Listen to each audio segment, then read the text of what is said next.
Market জুয়া। হ্যাঁ, ঠিকই শুনছেন, স্টক মার্কেট জুয়া। Day 5 of Bangali stock market করবে।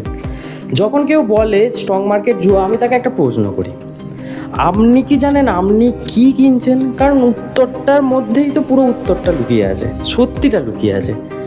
জুয়ায় কী হয়? জুয়ায় আউটকাম জানা যায় না, প্রবাবিলিটি আপনার বিরুদ্ধে থাকে, রিসার্চ করে অ্যাডভান্টেজ পাওয়া যায় না। সময় যত বাড়ে হারার সম্ভাবনা তত বাড়ে। ক্যাসিনো সব সময় জেতে।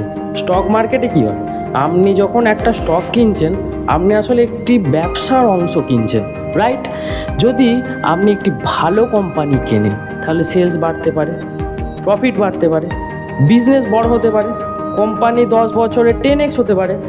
এটা ভাগ্য নয়, এটা ব্যবসার বৃদ্ধি। তাহলে মানুষ হারে কেন?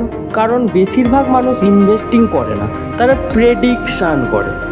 তারা ভাবে আগামীকাল উঠবে, পরশু নামবে, বন্ধু বলেছে কিনে নিই, টেলিগ্রাম বলেছে নিয়ে নিই।